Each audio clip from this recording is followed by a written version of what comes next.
Alhamdulillahi Rabbil Alameen, As-salatu was-salamu ala khatamin nabiyyin wa ala alihi wa sahbihi ajma'in, amma ba'd, fa'auzu billahi minash shaitanir rajim, bismillahir rahmanir rahim. Qala Allahu ta'ala fi Surah Al-Maeda, Ya ayyuhalladhina amanu, idha qumtum ila as-salati faghsilu wujuhakum wa aydiyakum ila al-marafiqi wamsahu bi ru'usikum wa arjulakum ila al-ka'bayn wa in kuntum junuban fattahharu. Translation: O you believers, when you stand up to offer salah prayer, wash your faces and your hands up to the elbows and lightly wipe over your heads and wash your feet up to ankle, and if you are in a state of ceremonial impurity, seminal discharge, then purify yourselves by taking a bath. In the previous ayah, Allah subhanahu wa ta'ala mentioned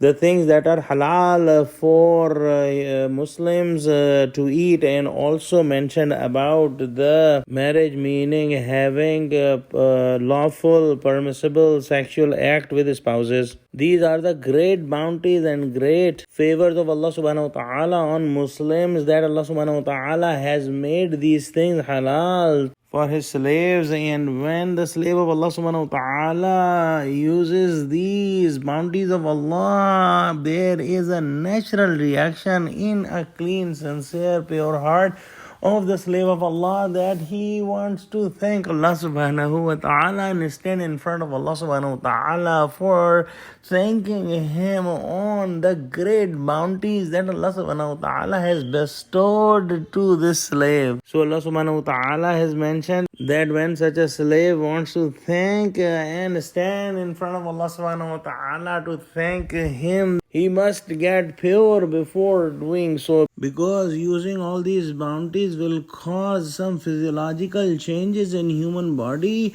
that would need cleanliness, and this is achieved with wudu or ghusl. And this wudu and ghusl, meaning taking a bath, will cleanse that slave from the impurities that are in the body, and these impurities must be removed to attain a higher spiritual level that is needed to stand in front of Allah subhanahu wa ta'ala. Scholars also say that when a Muslim is performing wudu with the water, his sins are also washed away. If someone has wudu and he wants to pray again, there is no need for doing the wudu again, but if somebody wants to do a fresh wudu, this is mustahab and even better.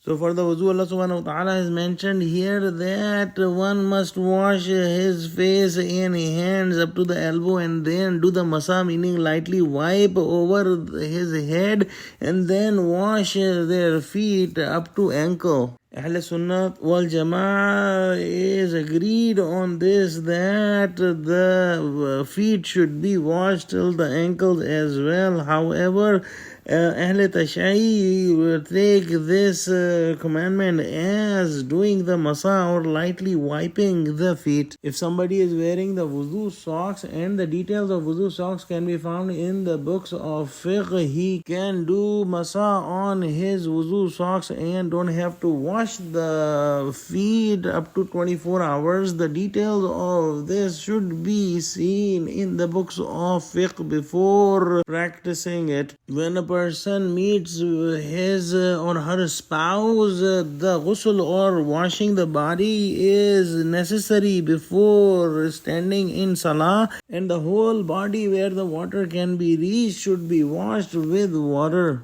Imam Abu Hanifa has mentioned that doing kulli or cleaning mouth with water and also putting the water in the nose should be done as well in ghusl. Let's pray that Allah subhanahu wa ta'ala please make us among those slaves who always have the feeling of thanks to you, and especially whenever we use any bounties of this world that you have given us.